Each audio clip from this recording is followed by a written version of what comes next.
दिव्येश्वर भगवान की जय। श्री दिव्येश्वर भगवान की जय। श्री केतुमालेश्वर भगवान की जय। भारत माता की जय। श्री गुरुदेव महाराज की जय। हर हर महादेव। सभी उपस्थित भक्त प्राणीजन, आज की कथा लंका कांड दोहा 79 नई खन से तक से शुरू होगी। आज का विषय है धर्मरथ। धर्म रथ। धर्मरथ पर जो सवार होता है, कहा जाता है कभी नहीं हारता। प्रसंग ये है कि भगवान लड़ने के लिए तैयार है एकदम, और रावण आ रहा है लड़ने। कैसे? रावण का बेटा मारा गया। कितने बेटे मारे गए? 1,00,000 पुत्र मार दिए गए। 1,00,000 पुत्र थे रावण के, और 1,25,00,000 नाती क्लैन केंद्र। उसके बाद भाई कुंभकर्ण। पूरी लंका जल गई। जिसका इतना कुछ बर्बाद हो गया होगा, अगर वह युद्ध करने आएगा तो कैसे करेगा? वो तो ये सोच के करेगा ना, या तो मारूंगा या तो मरूंगा। तो लड़ाई बहुत भयंकर हो। तो रावण क्या किया? पूरी तैयारी करके आया, या तो मैं मारूंगा या तो खुद मरूंगा। आखिर मेरा तो सब कुछ नष्ट हो चुका है। और पूरी तैयारी किया। रथ पर सवार हुआ और पूरा कवच पहना और सारे हथियार रथ पर रख लिए, और भगवान से लड़ने को आया। विभीषण भगवान के बगल में थे। तो रावण तो पूरा कवच पहना था, रथ के अंदर था, जूते पहने थे, हथियार सब कुछ था, तलवार थी। और विभीषण ने देखा कि भगवान जो है के पास कुछ नहीं है। पैर में न तो जूता है, न शरीर पर वस्त्र है। वस्त्र के नाम पर क्या पहने थे भगवान? पेड़ के पत्ते पहने थे। और हाथ में धनुष है केवल, और तीर, और कुछ नहीं है भगवान के पास। शरीर पर न तो सिर बचाने के लिए कुछ है, न शरीर बचाने के लिए है कुछ, न पैर बचाने के लिए कुछ है भगवान के पास। तो विभीषण एकदम घबरा गया कि रावण तो इतनी तैयारी करके आ रहा है और बड़ा भयंकर युद्ध करेगा, और इतनी तैयारी करके आ रहा है, और हमारे भगवान के पास तो कोई तैयारी ही नहीं है। तो घबरा गया। वो भूल गया प्रेमवश कि भगवान भगवान है। वो भूल गया और रो पड़ा भगवान को देख करके कि आज का युद्ध बहुत भयंकर होगा। रावण रथी बीरथ रघुबीरा,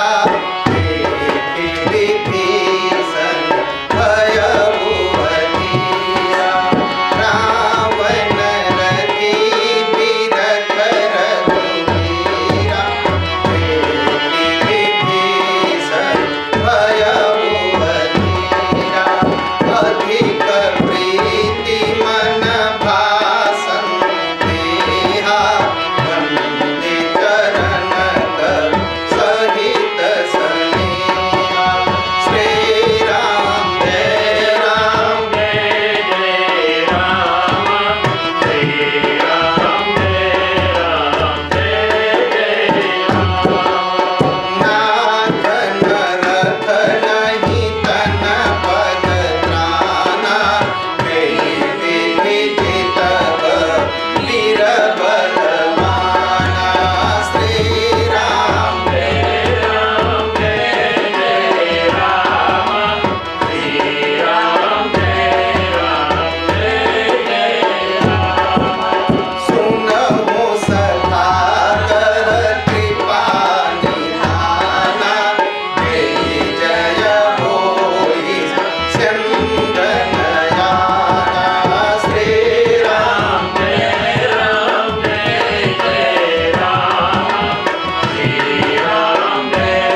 बीरथ रघुबीरा और देख विभीषण भयो अधीरा। विभीषण घबरा गया। तो कहा कि भगवान आपके पास रथ नहीं है और रावण के पास रथ है, आप बीरथ हैं। रामचरितमानस की टीका में अर्थ भी किया गया, बीरथ मतलब बिना रथ के। भगवान ने कहा विभीषण तुम जो बीरथ कह रहे हो ना कि मैं बिना रथ के हूं, इसका मतलब ही दूसरा है। कहा क्या है? कहा बीरथ मतलब विशिष्ट रथ, स्पेशल रथ है मेरे पास। हाँ। कहा भगवान दिखाई नहीं पड़ता। हाँ। कहा मेरे मन में संदेह है। अधिक प्रीति मन भा संदेह। संदेह दो कारण से होता है, या तो अज्ञान हो या तो बहुत प्रेम हो।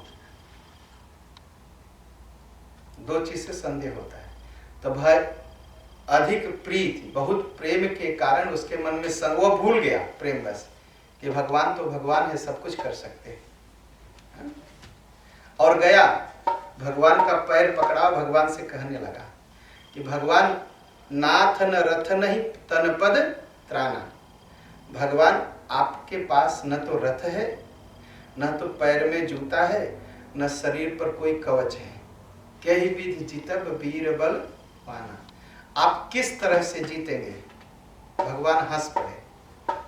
कहा विभीषण जो तुम बीरथ कह रहे हो ना, वो बीरथ का मतलब होता है, तुम मतलब लगा रहे हो कि बिना रथ के, लेकिन मैं कह रहा हूं बीरथ मतलब विशिष्ट रथ, एक विशेष रथ।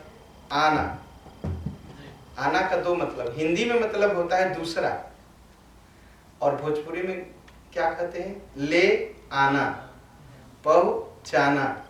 तो आना का मतलब है मैं लाया हूं। जे ही जय होई सो स्यंदन आना। जिससे विजय होती है वह रथ ही दूसरा होता है, मैं उसको लेके आया हूं। तो विरथ का मतलब है विशिष्ट रथ। और विशिष्ट रथ क्या है? भगवान ने कहा जो रथ रावण का है, यह रथ है, यह मिट जाएगा। हाँ? और मेरा जो रथ है वो कभी नहीं मिटेगा, कभी खत्म नहीं होगा। रावण का रथ क्या है? अनित्य है। अभी भगवान मारेंगे टूट जाएगा। और जितने रथ दिखाई पड़ते हैं वो टूटते हैं ना, फिर बनते हैं, फिर टूटते हैं। भगवान ने कहा मेरे पास जो रथ है अनित्य रथ है, कभी टूटेगा नहीं, यह टूटेगा नहीं। कहा कहां से लाए हैं? कहा जब मैं पैदा हुआ था तभी से लेके आया था। ठीक, जब मैं पैदा हुआ था तभी से ले। कहा भगवान कभी देखा नहीं। कहा लिखा है तुमने देखा नहीं, कथा नहीं सुनी तो कहां से देखोगे? भाई कोई जब आता है तो आने का दो है, एक पैदल चल के आता है। जब पैदल चलेगा तो जमीन पर चलेगा, तब न कहेंगे पैदल चल रहा है। भगवान जमीन पर से अयोध्या थोड़ी आए थे। कहां से आए थे? साकेत लोक से आए थे, ऊपर से नीचे आए थे। जब ऊपर से नीचे आएंगे तो कोई हवाई जहाज चाहिए ना। तो कहा जब मैं पैदा हुआ था तभी लेके आया था। और कहा जब मनुष्य रूपा तपस्या किए थे तब मैंने कहा था मैं चल के नहीं आऊंगा, तब तब तनय होब मैं आई। आऊंगा, आऊंगा मतलब किसी साधन से आऊंगा। साधन से आऊंगा मतलब रथ से आऊंगा। और भगवान जब पेट में आए, रथ कब चलता है? घोड़े वाला रथ दिन में चलता है या रात में चलता है? रात में घोड़ा नहीं देखता, दिन में देखता है। रात में रथ चलाने की परंपरा नहीं है, दिन में ही चलाने की परंपरा है। तो भगवान कब आए थे? दिन में आए थे, रात में आए थे? दिन में आए थे, 12 बजे दिन। जा दिन ते हरि, यहाँ नहीं मिलेगा, चौपाई बाल काटती है। जा दिन ते हरि गर्भ आए, सकल लोक सुख संपत्ति जाए। श्री राम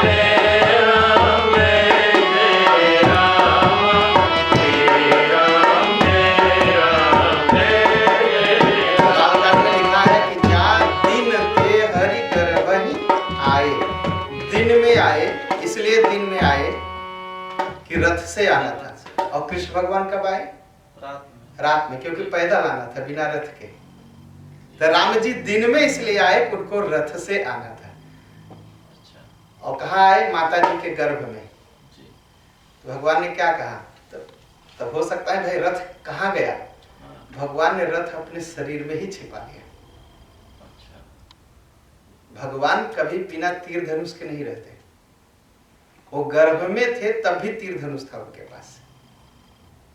भगवान राम बिना कभी तीर धनुष के नहीं रहते। क्यों नहीं रहते? 3 धर्म है। धर्म कौन कौन से? भगवान का शरीर धर्म है, भगवान का शरीर ही धर्म है। भगवान का धनुष धर्म है। तो भगवान कभी धर्म नहीं छोड़ते ना। तो गर्भ में थे तो धनुष को छिपा लिया था हाथों में, दिखाई नहीं पड़ता था। भगवान राम बिना तीर धनुष के नहीं रहते। और भगवान राम का दर्शन बिना तीर धनुष के करना नहीं चाहिए। हाँ, तुलसीदास जी गए थे दर्शन करने, तो सूरदास ने कहा रे भगवान का दर्शन कर लो।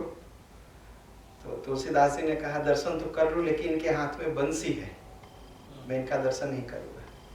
कहे क्यों? कहा ये हमारे इष्ट देव भी हैं, और हमारे इष्ट देव हैं तो मैंने अपने इष्ट देव से कहा है मैं तभी दर्शन करूंगा जब आपके हाथ में तीर धनुष रहेगा। कहा तुलसी मस्तक तब नवे, धनुष बाण लेहु हाथ। ये बंसी वाला दर्शन नहीं करूंगा, धनुष बाण लेहु हाथ। तो वही मूर्ति बदल गई। जो हाथ में बांसुरी थी उन्होंने तीर धनुष धारण कर लिया। तब तुलसीदास ने सिर झुकाया। तो राम जी का दर्शन बिना तीर और धनुष के नहीं करना चाहिए, अशुभ होता है। क्योंकि एक धर्म उन्होंने छोड़ दिया। तो भगवान कभी धर्म नहीं छोड़ सकते। तो भगवान माता जी के गर्भ में थे तो भी तीर धनुष था। और भगवान का शरीर धर्म है, और भगवान हर समय धर्म रथ पर ही बैठते हैं, धर्म नहीं छोड़ते भगवान। तो इसलिए धर्म रथ भी था, तीर धनुष भी था, और सब भगवान का विग्रह भी था। मारीच ने कहा है राम राम विग्रहवान धर्म। राम जी विग्रहवान धर्म है। राम जी का विग्रह ही, भगवान की मूर्ति ही धर्म है। भगवान का धनुष धर्म है, और भगवान धर्म पर ही विराजमान रहते हैं, धर्म रहते हैं। और धर्म कितने तरह के हैं संसार में? आप लोग बढ़िया सुनते हैं इसलिए थोड़ा और अच्छी सुनिए। धर्म 3 तरह के होते हैं। एक होता है प्रवृत्ति मार्गी धर्म। प्रवृत्ति मार्गी धर्म क्या है? हम सब गृहस्थ हैं, ठीक है, हम प्रवृत्त हैं, इस संसार में लगे हुए हैं। परिवार है, बच्चे हैं, माँ बाप है, भाई बहन है। हम प्रवृत्त मार्गी धर्म का निर्वाह करते। मतलब हमारा धर्म क्या हुआ? बच्चे हैं तो उन्हें पढ़ाना, माता पिता है तो उनकी सेवा करना, ठीक, ये प्रवृत्त मार्गी धर्म है। दूसरा है निवृत्ति मार्गी धर्म, संन्यास ले लेना। तो सन्यासी का धर्म क्या है? सन्यासी का धर्म है संसार से दूर रहना, संसार से बाहर रहना। तो प्रवृत्त मार्गी धर्म हो गया और निवृत्ति मार्गी धर्म हो गया। एक और धर्म है, उसे कहते हैं प्रपत्ति मार्गी धर्म। भगवान के शरण में चले जाना। तो भगवान घर परिवार तो नहीं छूट रहा है, मैं क्या करूं? अब उसको लेकर के मैं आपकी सेवा कर रहा हूं। शरणागति का धर्म। तो एक है गृहस्थ का धर्म, दूसरा है सन्यास का धर्म, तीसरा है शरणागति का धर्म। भगवान कुछ नहीं छूट रहा है, मैं क्या करूं, लीजिए अब आपके शरण में हूं, अब आप देखिए। तो तीन धर्म होते हैं, ठीक। और भगवान ने क्या किया है, भगवान को कहा भगवान का शरीर धर्म है, भगवान धर्मरथ पर सवार होते हैं, भगवान के हाथ में धनुष है। ये तीन हुए और ये तीन धर्म है। भगवान कितनी लड़ाई लड़ते हैं, भगवान 3 बार लड़ाई लड़ते हैं। एक बार विश्वामित्र के यज्ञ में जाते हैं तब लड़ते हैं, ठीक है, विश्वामित्र के यज्ञ की रक्षा करते हैं। दूसरा दंडकारण्य में जब शूर्पणखा की नाक कटती है तब लड़ते हैं। और तीसरी लड़ाई होती है उनकी लंका में, ठीक।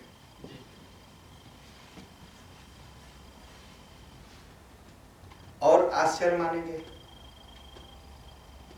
विश्वामित्र से लड़ते हैं तो 3 लोगों से लड़ना पड़ता है, ताड़का, मारीच और सुबाहु, 3 है, ठीक। ये 3 से भगवान लड़ते हैं।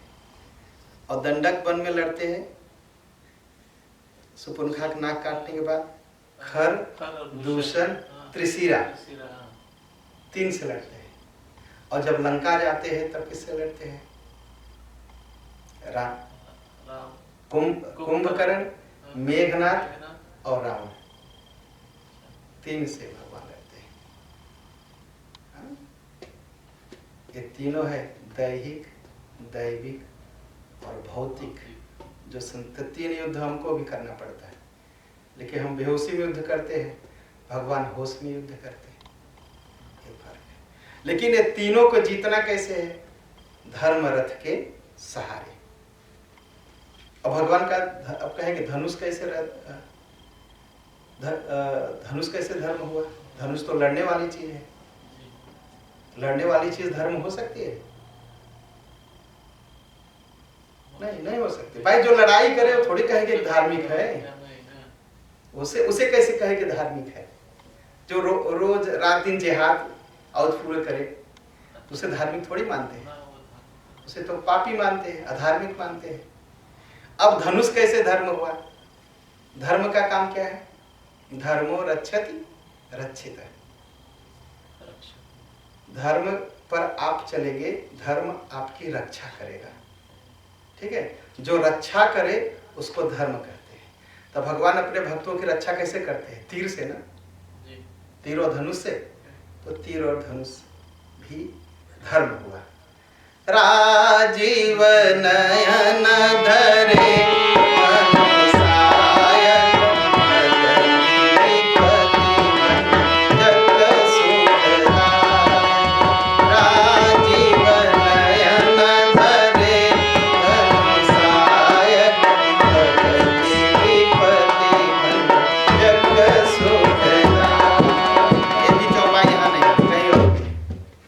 राजीव नयन धरे धनुषायक, इसलिए धारण किए है धनुष, भगत विपत्ति भंजक सुखदायक।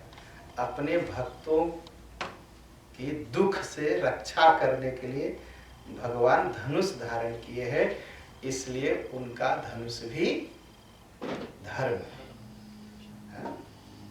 अब लोग क्या कहते हैं, हम धर्म की रक्षा करेंगे, धर्म की रक्षा नहीं हो सकती। धर्म की रक्षा करेंगे तो हम क्या करते हैं, हम हथियार उठा लेते हैं, और जैसे ही हथियार हम उठाएंगे धर्म की रक्षा के लिए तो पाप कर जाएंगे। धर्म की रक्षा का जो धर्म की रक्षा की जो जिम्मेदारी है वो भगवान की है, हमारी आपकी नहीं है। क्यों कि हमारी आपकी बुद्धि ही बहुत कम है, समझ ही नहीं पाती धर्म क्या है, इसलिए धर्म के नाम पर हमसे पाप हो जाता है। जब धर्म की रक्षा हम करने चलते हैं तो धर्म की रक्षा करने में हम युद्ध लड़ने लगते हैं। हमें क्या करना चाहिए, हमें धर्म का पालन करना चाहिए। धर्म हमारी रक्षा करेगा। क्यों? क्योंकि भगवान धर्म है, धर्म के रथ पर है, उनके पास धर्म का धनुष है। हमारी जिम्मेदारी है धर्म का पालन करना। ठीक?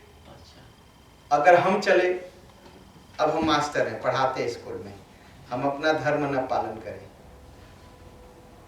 तो क्या कहेंगे? अच्छे मास्टर माने जाएंगे? नहीं ना, नहीं, खराब माने जाएंगे। अगर हम अच्छे मिलिट्री मैन हैं, देश की रक्षा न करें तो नहीं, अच्छे नहीं माने जाएंगे। अब मिलिट्री मैन हो करके अगर हम चले किसी का ऑपरेशन करने लगे तो सजा हो जाएगी। और डॉक्टर ऑपरेशन न करके चला जाए, खरेंच पर बंदूक उठा के लोगों को मारने लगे तो उसको सजा हो जाएगी। तो डॉक्टर का धर्म है लोगों की रक्षा करना, दवा दे करके, ऑपरेशन करके। ठीक जी। और मिलिट्री मैन का की जिम्मेदारी हथियार हाथ में लेकर के देश की रक्षा करना। हमें अपने धर्म का पालन करना है, धर्म की रक्षा नहीं करनी। धर्म की रक्षा की जिम्मेदारी किसकी है? भगवान की। तो भगवान क्या करते हैं? धर्म के रथ पर सवार होते हैं और धर्म के रथ से आते हैं। धर्म का ही हथियार है उनके पास जिससे धर्म की रक्षा करते हैं। तो विभीषण ने पूछा, महाराज बताइए रथ कहाँ है? तो भगवान ने कहा, बताइए रथ में क्या होता है विभीषण जी? विभीषण जी कहा, पहला तो 2 पहिया होता है। 2 पहिया होता है रथ में जी। तो कहा मेरे भी रथ में 2 पहिया है। कहा कौन सा? सौरज धीरज तेहि रथ झाका, सत्यशील ध्वजा पताका, श्री राम जय राम जय राम, श्री राम जय राम जय राम। सौरज धीरज तेहि रथ झाका, सत्यशील ध्वजा पताका, श्री राम जय राम जय राम, श्री राम जय राम जय राम। चौपाई मिल गई ना? सौरज और धीरज, ये 2 रथ के, धर्म रथ के चक्के। क्या होना चाहिए हमारे अंदर? शौर्य होना चाहिए, नहीं मैं करूँगा, तेज होना चाहिए। और धीरज, घबराना नहीं चाहिए। जब घबरा गए तब हार जाएंगे। घबरा जाएंगे तो क्या करते हैं लोग? घबरा करके फांसी लगा लेते हैं, अपने को गोली मार लेते हैं। घबराना नहीं चाहिए। जिंदगी को चलाना है या लड़ाई जीतना है तो घबराना नहीं चाहिए, हिम्मत रखना चाहिए। कितनी भी विपत्ति आएगी हम एक दिन इसको जीतेंगे। और अपने बल पर विश्वास, शौर्य पर विश्वास। सौरज धीरज तेहि रथ चाका। अगर एक को छोड़ देंगे ना तो रथ गिर जाएगा, रथ चलेगा नहीं। तो धीरज भी रखना है और शौर्य भी। घबरा करके कोई फैसला नहीं करना चाहिए जीवन में। जहां घबरा करके फैसला किए तहां हारे। और भगवान, आप आश्चर्य देखेंगे, भगवान जब लड़ रहे थे तो भगवान के मुकुट में फूलों की माला लपेटे हुए थे, एकदम खुश। फूलों की माला लपेट के कोई लड़ने जाता है? नहीं ना। अरे फूलों की माला लपेट के लोग ब्याह करने जाते हैं, लड़ने थोड़ी जाते हैं। अब भगवान राम रावण को मारने गए तो फूलों की माला उनके। इतना धैर्य था कि बेटा आ, यही सोचना कि मैं बारात ही लेके आया हूं, मैं मारूंगा तुमको। इतना धीरज था उन्हें। सौरज धीरज और अपने बल पर इतना विश्वास था कि मैं मारूंगा। सत्यशील दृढ़ ध्वजा पताका। रथ पर क्या रहता है? एक ध्वजा रहती है, एक पताका रहती है। तो ध्वजा ऊपर लगती है रथ पर, अर्जुन के रथ पर देखे होंगे, और पताका घोड़े के सामने लगती है। एक ध्वज है, एक पताका। सत्य और शील, सत्य बोलेंगे और शील रखेंगे। शील समझते हैं ना? शील मतलब सहन शक्ति। कोई कुछ भी कह दिया, घबराना नहीं है। और हम इतना जल्दी घबरा जाते हैं। कभी कभी क्रिस कहते हैं कि अरे मैंने तो सुना ये आपको ऐसे बोल रहे थे, यहाँ आते हैं पैर छूते हैं, तो आप क्यों छोड़ देते हैं? इनको लोग बताना चाहिए। अरे क्या लेना देना है, कहे मेरे सामने थोड़ी कहे जाओ, जाओ जो कहना है कहो, मुझसे क्या लेना देना। सील होना चाहिए। जब सील रहेगा तो फिर आप जीत जाएंगे। सत्य होना चाहिए। और सील सत्य क्या है? हमने एक प्रतिज्ञा ली है, हम उसको पूरा करेंगे, उसके बाद दुनिया देखे क्या करेंगे। हमने जो सत्य प्रतिज्ञा ली है उसको, उसकी हमारी जिम्मेदारी है। लोग क्या कहते हैं उससे मुझे लेना देना नहीं। तो यही सोचना चाहिए। सत्य और सील अगर है तो आपका झंडा उड़ता रहेगा, आप हारेंगे नहीं, आप बैठेंगे नहीं। बल विवेक दम परहित घोरे, क्षमा कृपा समधार तुझोरे। श्री राम जय राम जय जय राम, श्री राम जय राम जय जय राम। क्या होना चाहिए जीतने के लिए? अगर ये 14 बातें अगर इसको हम ठीक से जीवन में उतारे तो हम हारेंगे नहीं, हम जीतते रहेंगे। बल खूब इकट्ठा करना चाहिए, न तो शरीर से कमजोर रहिए न मन से, ठीक। लेकिन कहते हैं जिसके पास बल होता है उसके पास बुद्धि नहीं रहती। कहते हैं ना बल है लेकिन बुद्धि नहीं। लोग कहते भी है कि पहलवान को कहाँ बुद्धि। लेकिन रथ में क्या रहते हैं? 4 घोड़े लगते हैं ना। तो कहा बल हो लेकिन बल के साथ विवेक हो। ऐसे नहीं दुनिया भर का घर गिराते जा रहे हैं, बल इतना ज्यादा हो गया। इसलिए विवेक होना चाहिए कि बल को कहां लगाए। ऐसे नहीं रास्ता जाते हुए किसी को लंगड़ी मारते चल रहे, गिराते चल रहे, नहीं, ये सब नहीं। बल विवेक और दम। दम मतलब इंद्रियां अपने बस में रहे। ऐसा नहीं कि बल है ज्यादा तो किसी का धन की लालच आई, बस गए उसका धन ही लूट लाए। दम, दमन, इंद्रियां अपने बस में। और परहित,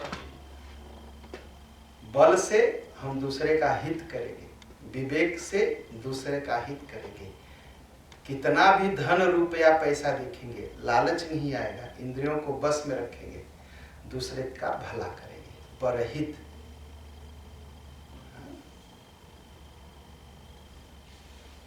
भगवान ने कहा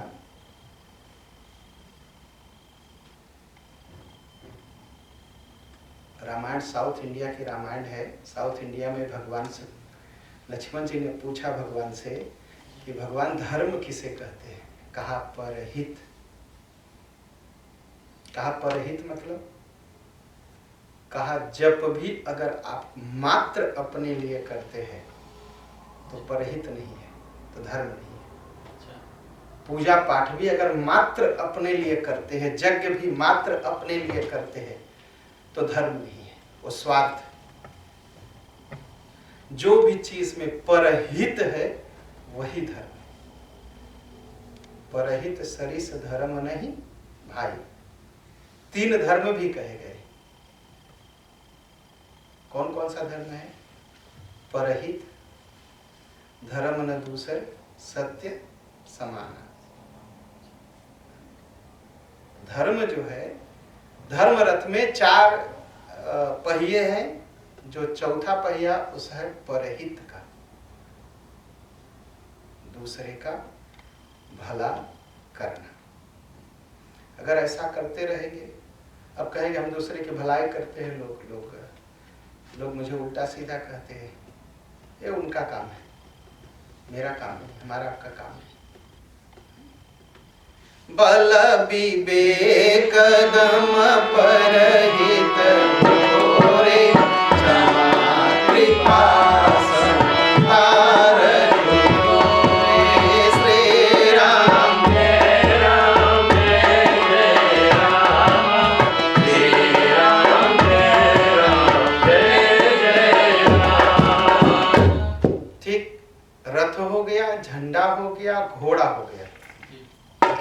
तो ऐसे बस में नहीं रहेगा, घोड़ा को ऐसे छोड़ देंगे तो सब गिर जाएगा, वो कहीं भी ले जाके गड्ढा में गिरा देगा।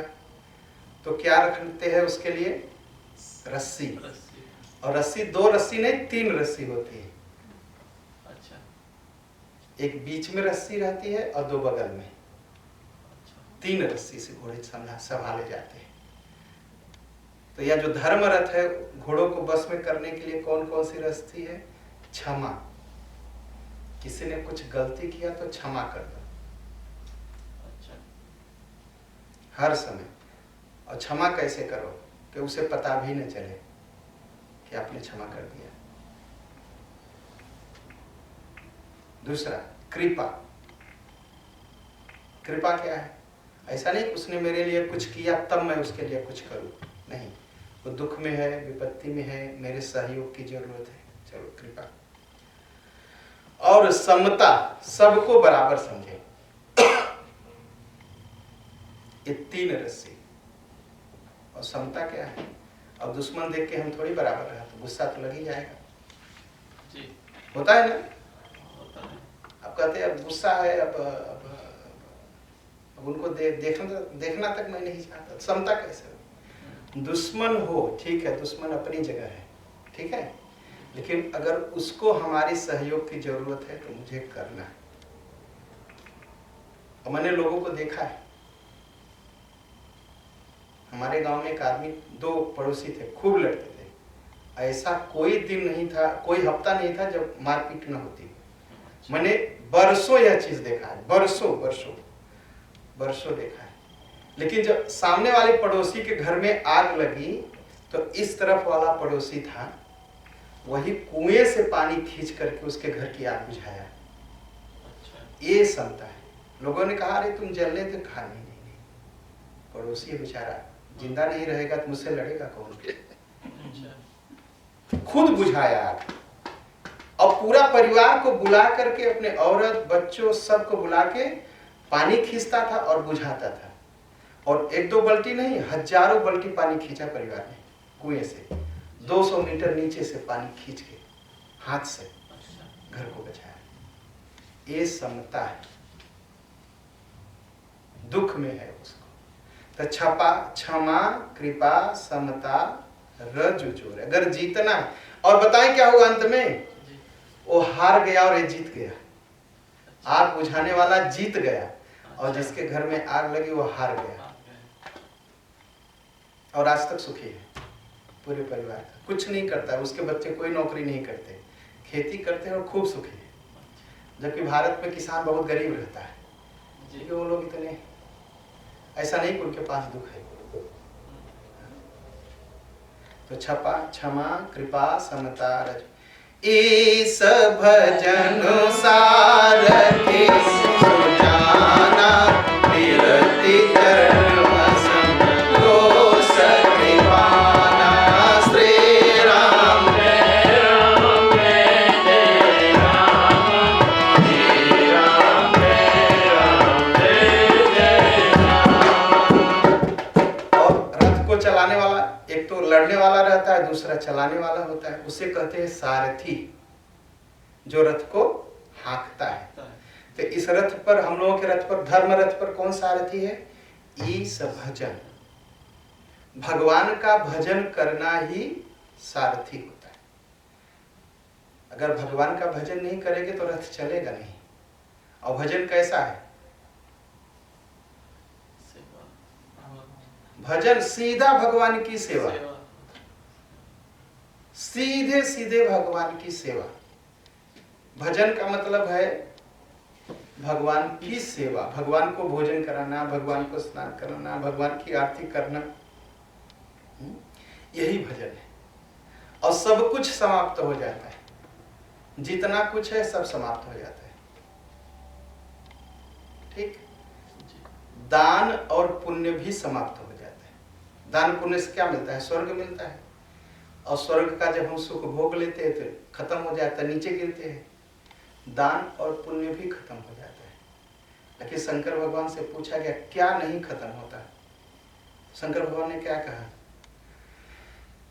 सत हरि भजन जगत सब सपना।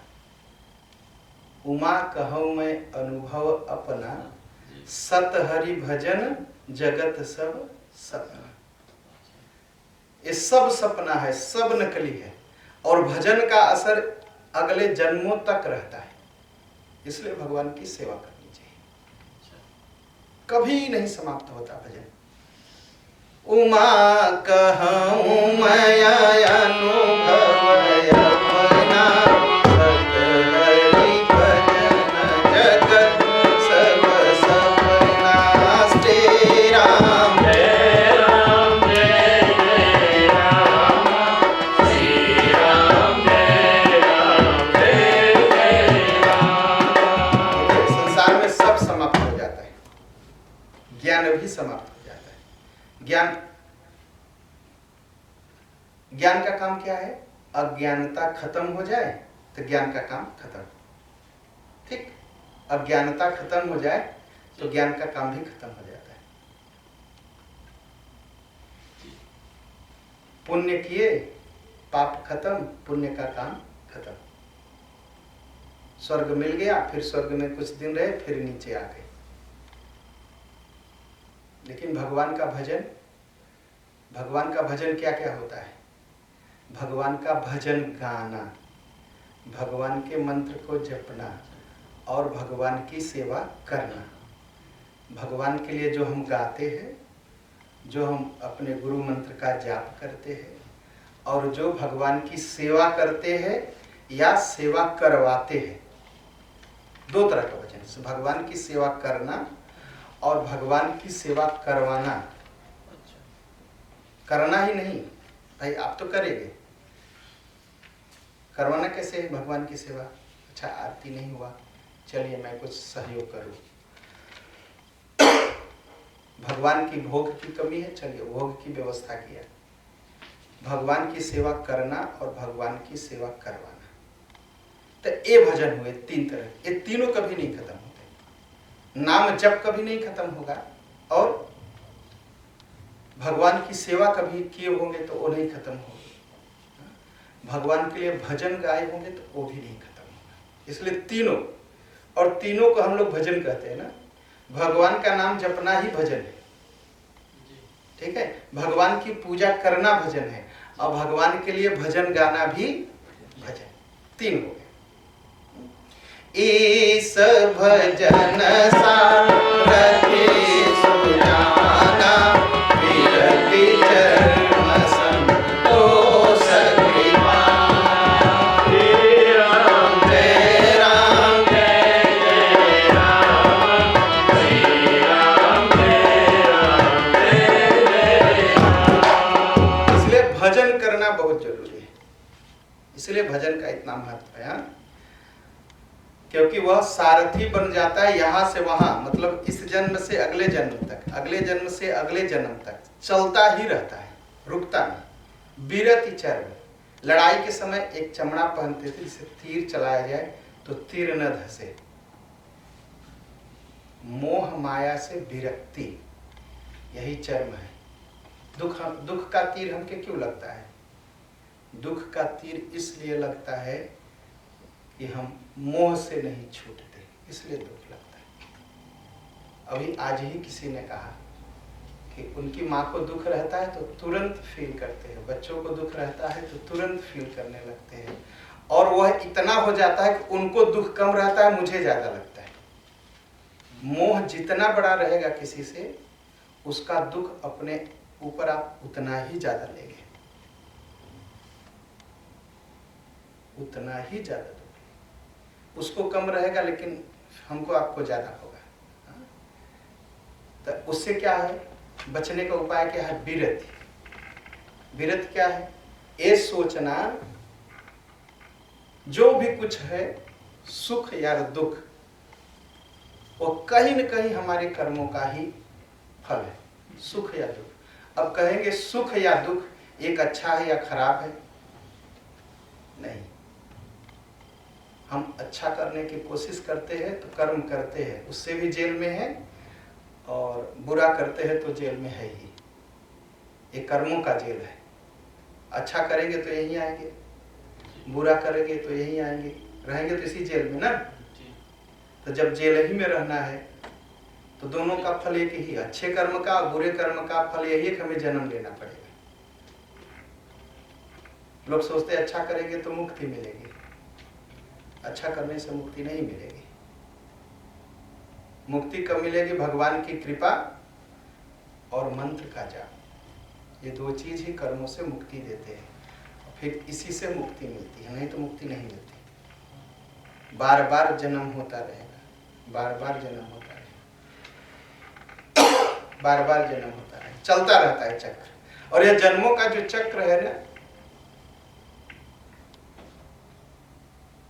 बहुत सोचने वाली बात है। अब हम अगर किसी चींटी को मारे तो हम भी एक बार चींटी बनेंगे और वो जो है मनुष्य बनेगा, वो मुझे मारेगा, बदला लेगा।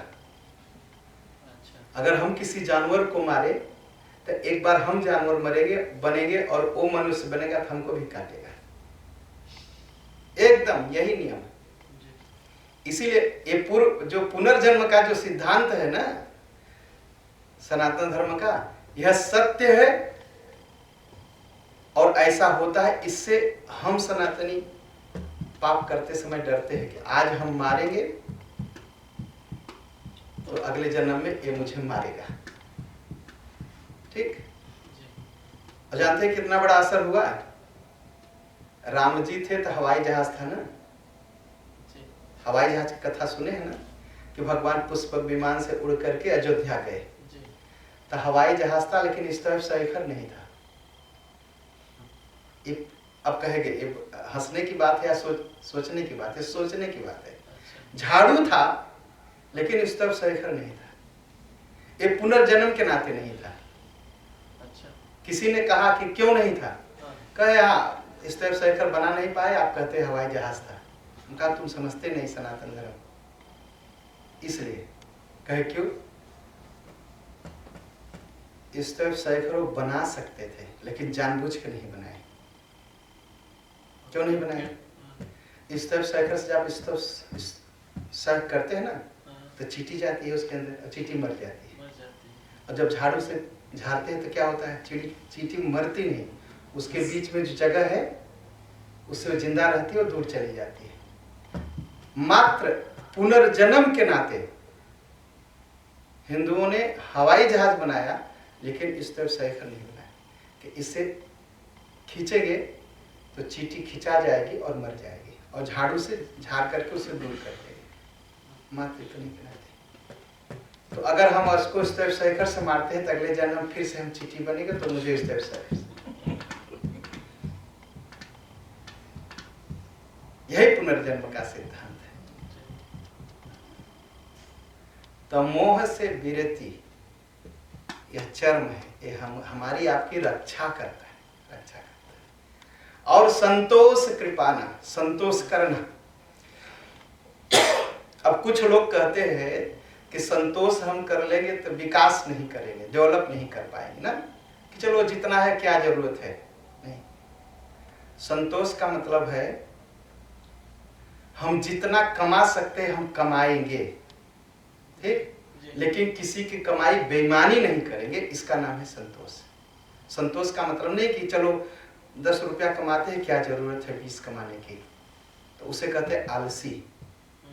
जब हम 10 कमा सकते हैं तो हम क्यों 5 कमाए? हम 10 कमाएंगे। अगर हम 20 कमा सकते हैं तो हम क्यों 10 कमाए? हम 20 कमाएंगे। इसे कहा जाता है पुरुषार्थ। सबको पुरुषार्थ, मेहनत करना चाहिए। और जो ऐसा कहता नहीं पंडित जी मुझे जरूरत नहीं, 10 में पेट भर जाता है, आराम से सो लेता हूं, इसका मतलब आलसी है। संतोष का मतलब है हम पूरी मेहनत करेंगे, ठीक है, पूरी मेहनत करेंगे और अपनी मेहनत का पूरा दाम लेंगे, लेकिन किसी के बेईमानी नहीं करेंगे, इसे कहते हैं संतोष।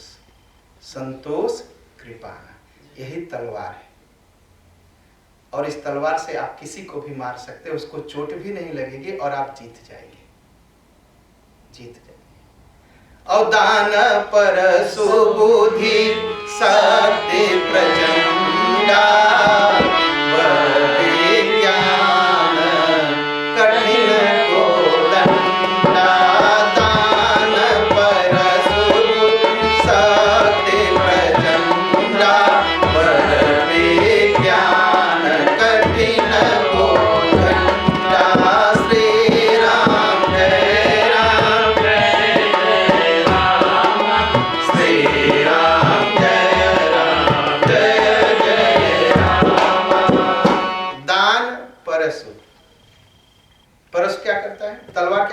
काटती है। और फरसा क्या करता है? परस मतलब फरसा, जो परशुराम के हाथ में रहता है, वो भी क्या करता है? काटता है। संतोष कृपाण है, ठीक है। कृपाण का मतलब तलवार नहीं होता। तलवार कैसी होती है? अब कृपाण और तलवार में फर्क जान लीजिए। तलवार होती है, उसमें एक तरफ धार होती है, एक तरफ मोटा होता है, वो एक बार काटती है। और कृपाण में दोनों तरफ धार होती है, ऐसे करेंगे तो काटेगा और ऐसे करेंगे दोनों तरफ काटेगा। उसे कहते हैं कृपाण। कृपान, कृपा न, जो कृपा नहीं करेगी, दोनों तरफ से काटेगी, उसका नाम है कृपान। और तलवार का नाम है जिसमें एक तरफ। तो संतोष कृपा नहीं करता, जितना दुख है वो काट देता है। और दान परशु है, परस को उठा के मारते हैं, ऐसे मारेंगे ऐसे मारेंगे, काटेगा। और दान क्या काटता है? जो हम कमाते हैं उसमें अगर दोष है उसको काट देता है। हमारी कमाई में जो पाप है उसको काटता है।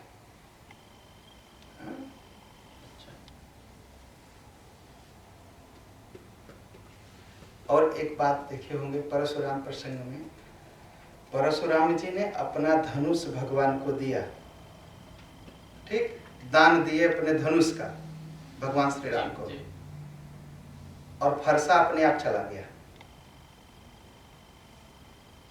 कि दान फरसा है ना, जब धनुष का दान किए तो फरसा अपने आप चला गया। दान परशु बुद्धि शक्ति प्रचंड। और जो बुद्धि है वह शक्ति है, प्रचंड शक्ति है।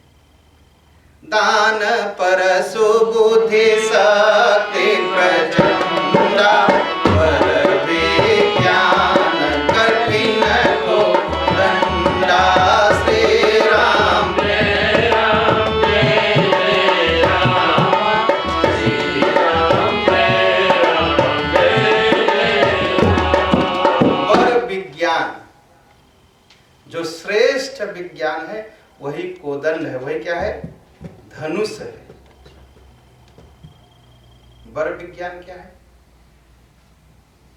एक तो विज्ञान है, हम लोग जानते हैं, गाड़ी बनाना, मोटर बनाना, हवाई जहाज बनाना, ठीक है, फैब्रिक बनाना, टीवी कंप्यूटर बनाना, इसको आजकल हम विज्ञान कहते हैं। लेकिन ये विज्ञान नहीं है, ये आविष्कार है और यह ज्ञान है। विज्ञान क्या है? विशिष्ट ज्ञान, भगवान को जानने का ज्ञान, उसे विज्ञान कहते हैं। जिस ज्ञान से हम भगवान को जानते हैं उसका नाम है विज्ञान, श्रेष्ठ विज्ञान उसका नाम, वही धनुष। और धनुष कैसे चलता है? धनुष को खींचते हैं तब तीर जाता है, ठीक है। वैसे मन को खींचना चाहिए अपनी तरफ। जो दुनिया में भागता है तो क्या करते हैं? मन को खींच के अपने पास लाना चाहिए। जब अपने पास लाएंगे तो भगवान को जानने का ज्ञान पैदा होगा, इसलिए धनुष को खींचा जाता है। बर विज्ञान कठिन को दंडा, अमलय चल मन त्रोण समाना,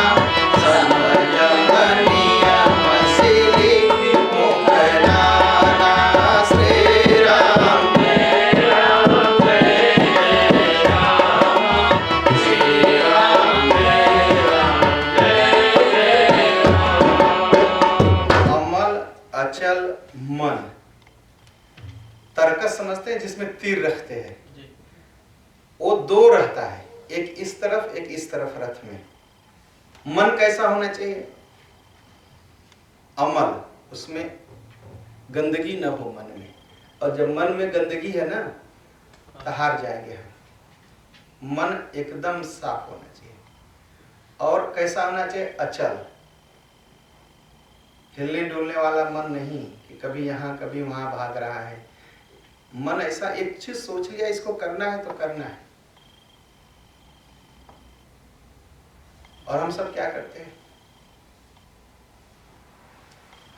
किसी को मैं जानता हूँ सोमवार को ढोल सीखते हैं, मंगलवार को हारमोनियम सीखते हैं, बुधवार को रामायण पढ़ते हैं, बीफे को जो है गीता पढ़ने जाते हैं, शुक्रवार योगा करते हैं, शनिवार बोस खाप करते हैं, सोमवार सोते हैं। अब बताइए क्या सीखेंगे?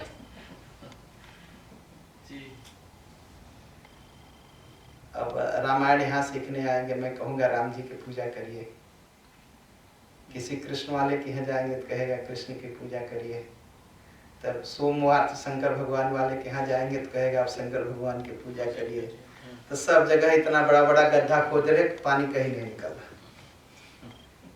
एक ही जगह शंकर भगवान तो शंकर भगवान, ठीक। अब वही अब क्या भागना है यहाँ से वहाँ। मैंने उनसे पूछा क्यों ऐसा करते हैं? कहा थोड़ा ढोलियो सीख ले, थोड़ा हारमोनियम सीख ले, थोड़ा गायो सीख ले तो बहुत अच्छा रहे। कहीं जा तो सोचे कि न पड़ी हमके, जब उन्हें मिल जाए सब पर हाथ चला है। उनका अच्छा ठीक है। और कम से कम नहीं तो कुछ 10 बरस हो गया अभी नहीं सीख पाए, न ढोल बजाते न हारमोनियम न गाते। हम कहा अच्छा ठीक है। तो इसलिए मन अचल होना चाहिए। एक चीज सीखना, एक ही साधे सब सधे और सब साधे सब जाए। अगर एक चीज की साधना करेंगे तो सब मिल जाएगा। और जब सोचेंगे कि सब हो जाए तो कुछ नहीं होगा, सब थोड़ा थोड़ा करके सब बेकार हो जाएगा। तो इसलिए एक ही जगह, एक ही, इसलिए मन को अचल रखना चाहिए। और जहां है वही शुद्ध है, इतना अमल होना चाहिए। जिसकी पूजा कर रहे हैं वही ठीक है, ठीक, सब ठीक होंगे। मुझे किसी से कुछ दुश्मनी नहीं है, लेकिन मेरा मन जहां लगा वो ठीक है, ठीक है। वही क्या है? वही तरकस है जिसमें तीर रखते हैं। असम जम नियम सिली मुख ना, सिली मुख भी एक हथियार है। संयम और नियम, नियम से रहना, अहिंसा आदि, हिंसा न करना, चोरी न करना, दूसरे को दुख न देना, ये सब है सम। अपने मन को बस करना, यम, शौच, इंद्रिय निग्रह, ये सब अष्टांग योग में आता है। इस सब का सिली मुख है जो फेंक के मारते हैं, सिली मुख। कवचय वेद विप्र गुरु पूजा, यही सम विजय उपाय अनुजा। श्री राम जय राम जय जय राम, श्री राम जय राम जय जय राम। सखा धर्ममय शरद जागे, कीर्तन कवन कतहुरि पुरागे। श्री राम जय राम जय जय राम, श्री राम जय राम जय जय राम। कवच अभेद विप्र गुरु पूजा। कवच होता है, कोई भी गोली मारे तो शरीर के अंदर नहीं लगेगा, उसे कवच कहते हैं। क्या कहते हैं उसको निगंस में? कोहल फ्राई फेस्ट। क्या कहते हैं? फेस्ट, कि गोली मारेंगे तो फिर शरीर में नहीं, उसे कहते हैं कवच। कवच क्या है? विप्र गुरु पूजा। ब्राह्मण और गुरु की पूजा ही कवच है। अब लोग तमाम तरह की बातें कहते हैं कि विप्र ऐसे है, ब्राह्मण लोग ऐसे है, तब ये है तब वो है, तो क्या लेना देना? हमें उनकी पूजा करनी है, बात खत्म है। कहीं नहीं मन जमा, दूसरे ब्राह्मण की पूजा कर लेंगे, ठीक है, बात सही है। लेकिन कभी कभी बहुत ज्यादा हो जाता है, इतना ज्यादा नहीं होना चाहिए, इतना ज्यादा नहीं होना चाहिए। और गुरु पूजा, गुरु पूजा का यह कवच है। तो भगवान कितना गुरु की पूजा करते थे। प्रात काल उठ के रघुनाथा मात पिता गुरु नावहि। भगवान को गुरु की जरूरत थी नहीं ना, लेकिन आदर्श सिखाने के लगे चरण चापन दो भाई। जब विश्वामित्र सोने जाते थे तो राम जी लक्ष्मण जी तुरंत पैर दबाने लगते थे, तुरंत तुरंत। और शास्त्र में क्या है, गुरु के शरीर की सेवा नहीं होती, केवल गुरु के पैर की ही सेवा होती है। कोई कहे गुरु का पीठ दबाना है, हाथ दबाना नहीं, सिर दबाना है, पीठ दबाना है, ये नहीं हो सकता, केवल पैर।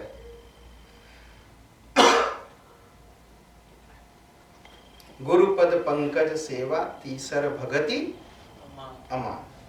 गुरु के पैरों की सेवा ही। रामकृष्ण परमहंस ने कहा गुरु क्या करता है शिष्य के लिए, उसके मन की रक्षा करता है। और शिष्य की जिम्मेदारी है गुरु के शरीर की रक्षा करना, और शरीर की रक्षा में पैर की सेवा करना। पैर में क्या होता है, पैर में पुण्य रहता है और सिर में पाप रहता है। पैर में पुण्य रहता है और सिर में पाप रहता है। कभी इतना पाप ओकरे सिर पर चढ़ावा कि गलत रास्ता चले। कभी किसी ने कहा कि उसके इतना पाप उसके पैर पर चढ़ा के गलत रास्ता चलता है? नहीं ना। क्या कहते, सिर पर पाप, तो सिर पर पाप रहता है। और कहते वो इतने अच्छे हैं, उनके पांव इतने अच्छे हैं कि जहां जाते हैं वहां शुभ ही शुभ होता है, क्योंकि पुण्य पैर में रहता है। अब बताइए हम लोगों का क्या नियम है, सिर ऐसे छू के प्रणाम करते हैं, पैर छू के? पैर इसीलिए छूते हैं कि पैर में पुण्य है। और दूसरा नियम क्या है प्रणाम करने का, सिर को पैर के ऊपर रखना, क्योंकि पाप तो यहाँ है और पुण्य तो यहाँ है। तो सिर में जो पाप है वो पुण्य को छू लेगा तो शुद्ध हो जाएगा, पाप भाग जाएगा। इसीलिए नियम बनाया गया कि सिर को झुका करके प्रणाम करना,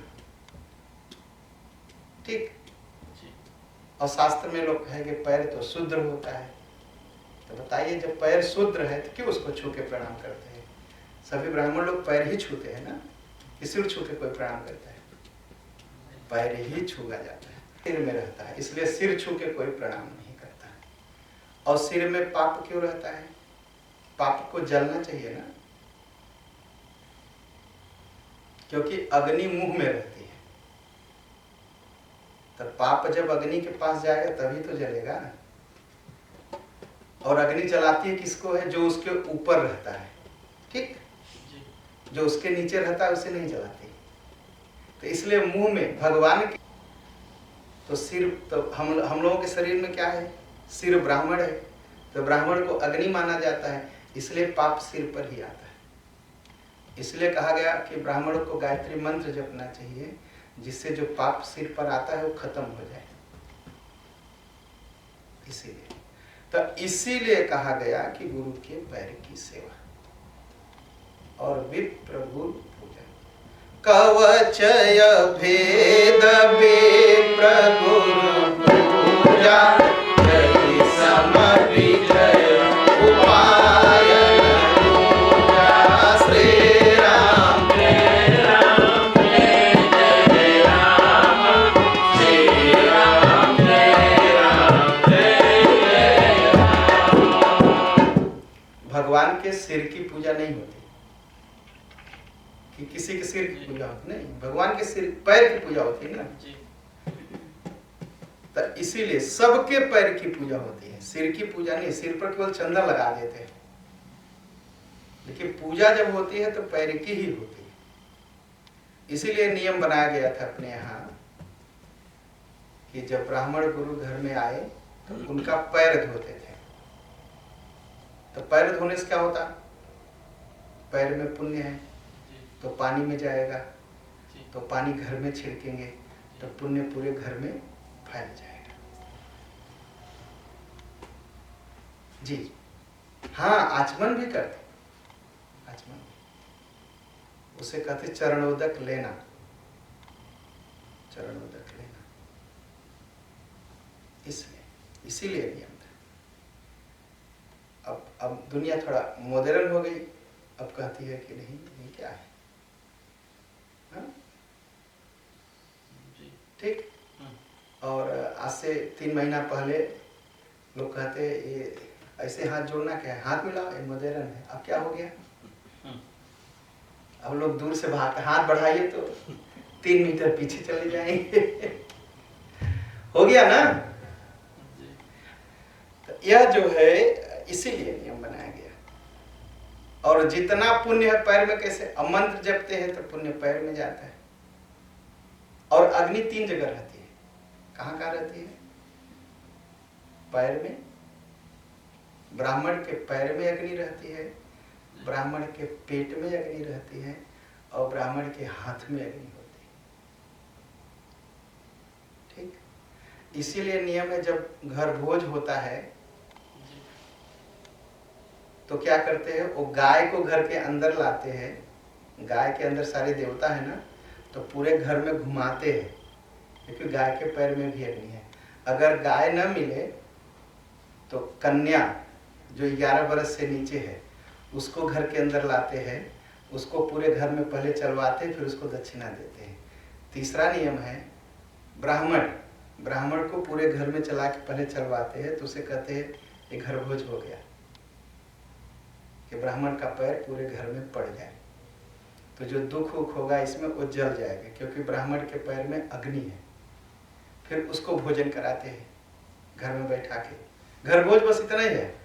ब्राह्मण पूजा करे वो दूसरी बात है, लेकिन घर भोज है घर के अंदर ब्राह्मण को भोजन कराना।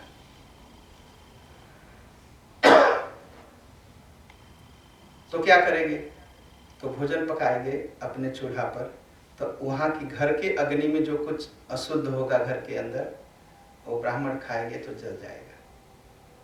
फिर उनको जाते समय उनके हाथ पर दक्षिणा रखते हैं, क्योंकि हाथ में भी अग्नि है, इसलिए दक्षिणा रखते हैं कि इनके हाथ में दक्षिणा रखो, जो कमाई में है वो शुद्ध हो जाए। तो इसलिए पैर घुमाना पूरे घर में, पैर धोना घर में, भोजन कराना और दक्षिणा देना, ये 3 नियम बनाए गए। ये ब्राह्मण घर पर आए तो इतना काम करना चाहिए। अब नहीं करते, क्योंकि लोग सोचते हैं कि ये बकवास है।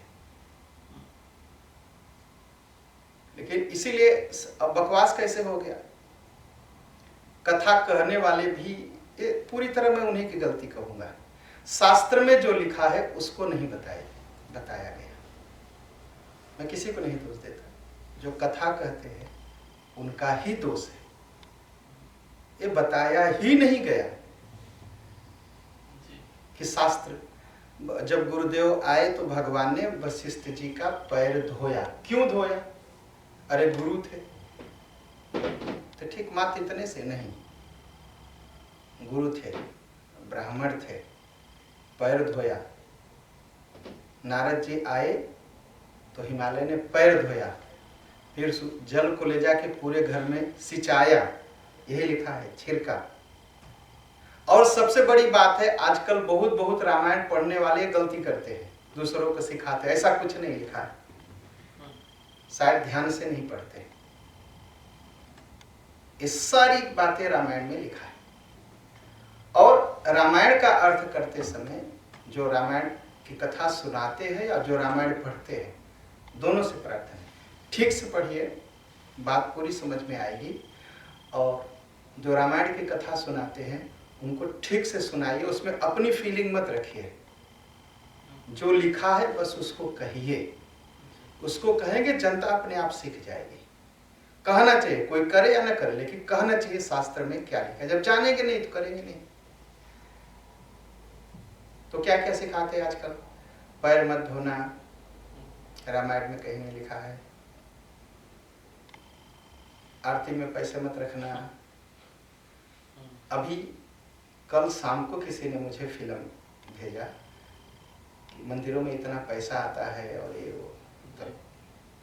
थोड़ी देर के लिए तो गुस्सा लग गई मुझे कि बिना मतलब के झूठ ड्रामा कर रहे थे। मैंने उनको एक फिल्म भेजा, कहा जरा इसको भी देख लीजिए। जी।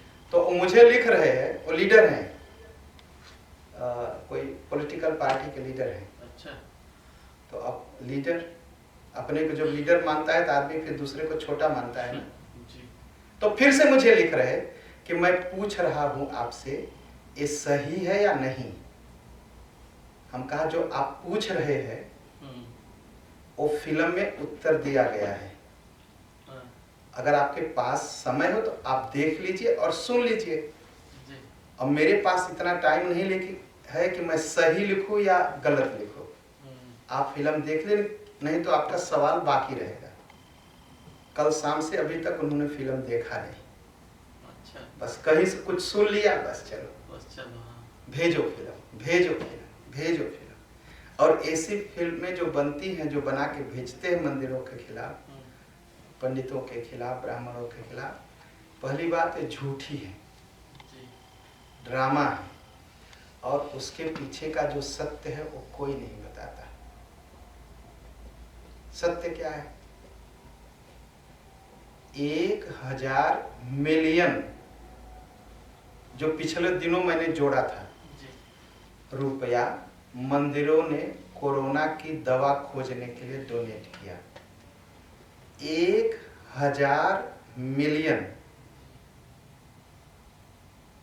1000, 100,000 नहीं, 1000 मिलियन। अब कोई नहीं बताएगा उसकी यहाँ के 1 बिलियन, यहाँ का नहीं, और ज्यादा हुआ। 1000 मिलियन, 1000 मिलियन, 1000 मिलियन बहुत ज्यादा है।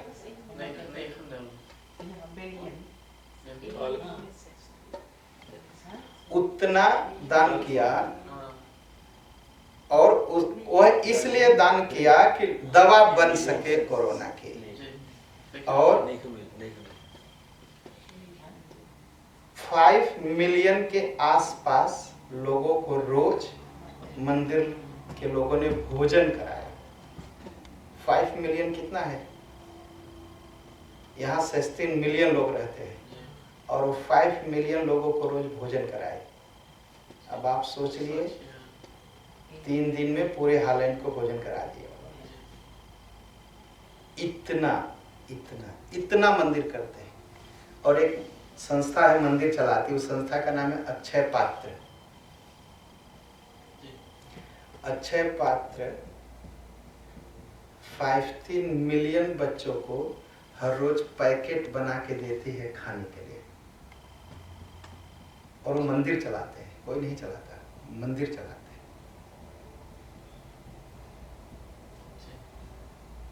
तो इसलिए जो ये सारी बातें हुई कि पैर न छूना, पैर छूने की कोई जरूरत नहीं है, पैर न धोना, आरती में पैसे न डालना, भगवान को पैसा क्यों चढ़ाते हो? पंडित जी जब फूल फेंकते हैं तो पैसा भी फेंक देना चाहिए। जब चढ़ा हुआ भगवान को फेंका जाता है तो पैसा भी फेंक देना चाहिए। क्यों पैसा रख लेते हैं, फूल फेंक देते? ये सारी बातें, सारी बकवास की बातें हमको आपको सिखाई जाती है। और एक उदाहरण बताऊं तभी आप लोग और आश्चर्यचकित होंगे। हम क्या करते हैं, हमारे यहाँ बच्चा पैदा हुआ तो भोजन कराते हैं ना, ठीक, खुशी में। ठीक, क्या होगा, बच्चे का मुंडन होगा तो फिर से सब बुला के सबको भोजन कराएंगे, ठीक है। उसके बाद जनेऊ होगा, फिर बुला के भोजन कराएंगे, और जितनी बार जन्म होगा उतनी बार लोगों को भोजन कराएंगे बुला के, ठीक है। ठीक, बच्चा बड़ा हुआ, बियाह होगा तो फिर बुला के भोजन कराएंगे। बच्चा स्कूल पास किया तो फिर चलो उस खुशी में भोजन कराएंगे, ठीक। फिर जब जब बियाह का समय आएगा, दिन आएगा और जन्म, तब भी लोगों को बुला के भोजन कराएंगे, ठीक है। और उसके बाद माँ बाप जब गुजरते हैं तब भी बुला के भोजन कराते हैं। बताइए, कोई इतनी बार भोजन कराता है? कोई किसी जाति में है? बिना भोजन कराए हम छोड़ते नहीं। हम हिंदुस्तानी हैं, दुनिया भर में, केवल हालैंड, सूरीनाम, भारत की बात नहीं है, दुनिया भर में हिंदुस्तानी ऐसे ही है। तो हिंदुस्तानियों से ज्यादा भोजन कोई नहीं बांटता। ये भी सोचिए। एक एक मंदिर है जो नॉर्मल दिनों में 80,000 लोगों को भोजन कराते हैं, कम से कम। जिस दिन उनके यहाँ बहुत कम लोग भोजन किए, उस दिन 80,000 लोग भोजन किए।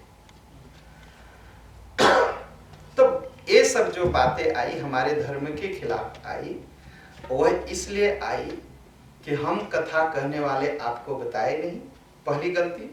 दूसरी गलती, जो बताए तो इसके खिलाफ बोलते गए, ये मत करना, वो मत करना है, और इसलिए करते गए कि उसमें हम खुश होते रहे कि चलो अब तो आरती में पैसा नहीं डालना है, चढ़ाना नहीं है, शास्त्र में लिखा है। वो हमको खुश करने के लिए बताए, हमको सुखी करने के लिए नहीं बताए।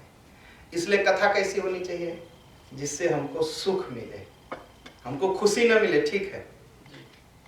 दवा खाने से कोई खुशी मिलती है नहीं ना, लेकिन सुख मिलता है इसलिए खाते हैं ना, कि बीमारी ठीक हो जाए। तो ऐसे कथा भी दवा है। अब ये ढोल बजा रहे हैं, ठीक, ये ढोल बजा रहे हैं, ढोल को कसेंगे, ठीक। अब बाबा जी हारमोनिया बजा रहे हैं, उसको दबाएंगे। हारमोनिया से कोई पूछे कितना पीड़ा होती है, और ढोल को से पूछे कितना जब पीटते हैं, हाँ? लेकिन आवाज अच्छा लगता है, मीठा ना। और क्या कहते हैं उसको? सितार, उसका कान ऐंठते हैं। अब सितार से पूछे तुम्हारा कान ऐंठा जाता है, तुम्हें अच्छा लगता है? लेकिन जब बजता है तब अच्छा लगता है ना। और कबीर दास जी ने कहा कि वो घड़ा बर्तन होता है ना, मट्टी का बर्तन कैसे बनाते हैं?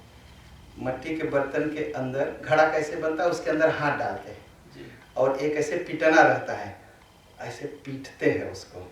अब वो घड़ा से पूछे कितना चोट लगती है, लेकिन जब घड़ा बन जाता है सबको अच्छा लगता है ना। तो वैसे ही गुरु और शिष्य होते हैं, पीटते हैं। यहाँ तो बहुत कुछ नहीं होता, भारत में तो बड़ी डांट पड़ती है, इतनी डांट पड़ती है, इतनी डांट पड़ती है कि आंख में आंसू आ जाए, कहेंगे अब मैं जाता हूँ घर, अब मैं नहीं आऊँगा पढ़ने। लेकिन फिर भी लोग नहीं जाते, फिर भी लोग नहीं जाते। तो अगर कुछ बनना है तो काम तो उठाएंगे, पिटाई तो पड़ेगी। लेकिन पिटाई किस लिए पड़ेगी? अच्छा स्वर निकले, अच्छा चीज बने, इसलिए होता है। नहीं तो नहीं होगा, होगा ही नहीं। बिना कष्ट सहे, बिना आग में गए सोना शुद्ध थोड़ी होता है, वैसे तो इसीलिए विप्र गुरु पूजा। कवचय भेद विप्र गुरु पूजा, यही सम विजय उपाय दूजा। श्री राम जय राम जय जय राम, श्री राम जय राम जय जय राम। सखा धर्ममय शरद रागे, जीतन कहन खतमुरि खुदागे। श्री राम जय राम जय जय राम, श्री राम जय राम जय जय राम। भगवान ने कहा विभीषण, यह धर्म रथ है। ये 14 बातें अगर कोई अपने जीवन में उतार ले तो जीत न कह, कोई उसे जीत नहीं पाएगा, मतलब उसे कोई हरा नहीं पाएगा, और उसका कोई दुश्मन भी नहीं होगा। न तो उसके दुश्मन होंगे और न कोई उसे हरा पाएंगे। और कहा ऐसा ऐसा रथ मैं लेके आया हूं। भगवान कितने दिन थे जंगल में? 14 वर्ष। और 14 वर्ष में ये 14 रथ जो अभी गिनाए, रथ के उपकरण, ये 14 बातें जो रथ पर होती है, ये भगवान के पास था। और 14 सामान के साथ, 14 उपकरण के साथ भगवान पूरा 14 वर्ष बिताए और लंका गए। इसी से रावण को मारा।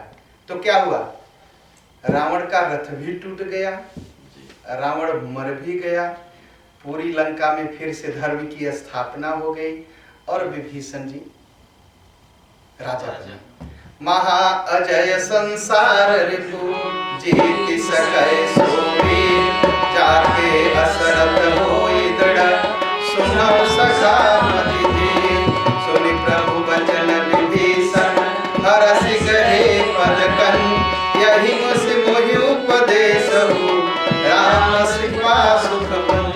सुत पचार दस कंधर इत अंगद हनुमान, लरत निशाचर भानु कपि करि निज प्रभुआन। स्यावर राम जय जय राम, मेरे प्रभु राम जय जय राम। मेरे मन बसियो सीताराम, हमारे मन बसियो राम जय राम। कहा सखा विभीषण सुनिए, जिसके पास ऐसा रथ होगा वो पूरे संसार को जीत लेगा, उसे कोई हरा नहीं पाएगा। ये रावण क्या बात है, रावण तो ऐसे ही मैं जीत लूंगा। ऐसा जब सुना तो विभीषण ने भगवान का पैर पकड़ लिया, कहा भाई आपने मुझे उपदेश दिया, मुझे ज्ञान दिया। तो बोलिए सियावर रामचंद्र भगवान